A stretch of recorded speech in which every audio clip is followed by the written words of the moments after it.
महाराष्ट्र में ईवीएम को लेकर बात थमने का नाम नहीं ले रहा है। ऐसे में शिवसेना यूबीटी ये आने वाले दिनों में कोर्ट में जाने की बात कर रहे हैं। हमारे साथ इस वक्त बातचीत करने के लिए शिवसेना की यूबीटी की नेता प्रियंका चतुर्वेदी जी। क्या भूमिका रहेगी इस पूरे मामले को लेकर, क्योंकि ये विवाद है, थमने का नाम नहीं ले रहा है।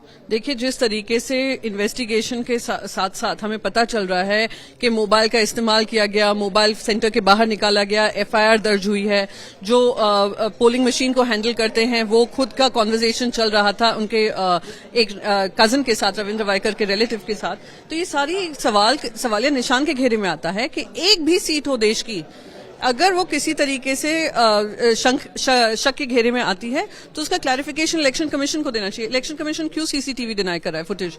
इलेक्शन कमीशन क्यों इसकी सुनवाई नहीं कर रहा था कि 19th राउंड के बाद वोट अनाउंसमेंट होना बंद हो गया था? तो ये हम सारे ऐसा कैसे हुआ कि पोस्टल बैलेट्स बाद में काउंट किए गए?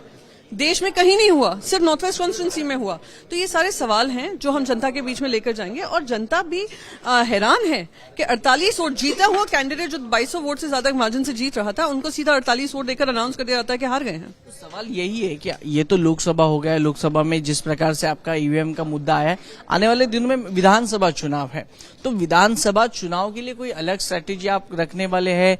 ईवीएम पे चुनाव हो, बैलेट पेपर पे चुनाव हो, क्या मांग? नहीं, देखिए, वो अधिकार इलेक्शन कमीशन का है। हम इलेक्शन कमीशन के पास बार बार रिक्वेस्ट कर रहे हैं कि seizures wife should be above suspension, यानी इलेक्शन कमीशन को जब जिम्मेदारी है कि free and fair voting pattern होना चाहिए या वोटिंग होनी चाहिए, उसको सही मायने में उसका पालन करना चाहिए। अब वो हर क्वेश्चन से भाग रहे हैं, हर क्वेश्चन का जवाब नहीं देना चाह रहे हैं। इलॉन मस्क अगर कहता है ईवीएम मशीन टैंपर होती है तो पहले भाजपा के लोग आकर उस पर लड़ाई लड़ने लगते हैं, वही भाजपा जिसने पूरी किताब लिखी थी ईवीएम के खिलाफ। तो ये सारे सवाल उठते हैं। रही बात विधानसभा की, मैं कहती हूं जनता से जो हमें प्रेम, विश्वास और आशीर्वाद मिला है, जनता अपना विवेक इस्तेमाल कर महाविकास अघाड़ी के साथ खड़ी रहेगी, और वो भी ध्यान देगी कि जब वो ईवीएम पे मशीन पे बटन दबा रहे हैं तो उनका वीवीपैट मैचिंग है, और जब काउंटिंग होगी तो वो लोग सतर्क रहकर देखेंगे किस तरीके से काम हो रहा है। हम भी सतर्क रहेंगे, हम भी हर तरीके से जनता के बीच जाकर उनको बताएंगे क्या क्या परेशानियां हैं, पर सबसे बड़ी जिम्मेदारी इलेक्शन कमीशन की है। एक बात तो साफ है कि आपको इलेक्शन कमीशन से कोई आंसर नहीं आ रहा है, ना पुलिस से आंसर आ रहा है।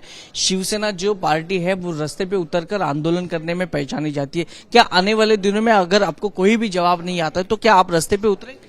मुझसे हमसे ज्यादा जनता आक्रोशित है। प्लीज समझिए, मुंबई नॉर्थ वेस्ट से मुझे फोन आते हैं कि आप लोग आकर हम लोग रास्ते पे आते हैं, ये गलत निर्णय हुआ है, गलत काउंटिंग हुई है, और ये सवालिया निशान उठ रहे हैं। तो जब जनता के मन में ये है, तो अगर इलेक्शन कमीशन फिर भी संज्ञान नहीं लेती है, सुप्रीम कोर्ट के दरवाजे हमारे पास हैं, कोर्ट के पास भी हम जाएंगे, और जनता के मन में भी जो आक्रोश है, जो ये फीलिंग है कि गलत हुआ है, चीटिंग हुई है, उसको खत्म करने का काम भी शिवसेना उसका जिम्मेदारी उठाएगी। तो रास्ते पे उतरने के लिए आप अगर ये नौबत भी आ गई कि इलेक्शन कमीशन अपना पल्ला झाड़ दे, कह रहे हमारी तो कोई जिम्मेदारी नहीं है, अगर कोर्ट्स उस पर निर्णय ना लें, या कोर्ट्स कह दें कि नहीं हम इस पर निर्णय नहीं लेंगे, जहां कि मुझे पूरा विश्वास है कोर्ट उसमें इंटरफेयर करेगी और स्टेप इन करेगी, क्योंकि डेमोक्रेसी की जिम्मेदारी सिर्फ जनता पे नहीं है, सिर्फ पॉलिटिकल पार्टीज पे नहीं है, कोर्ट्स पे भी है। बहुत बहुत शुक्रिया हमारे साथ बातचीत करने के लिए।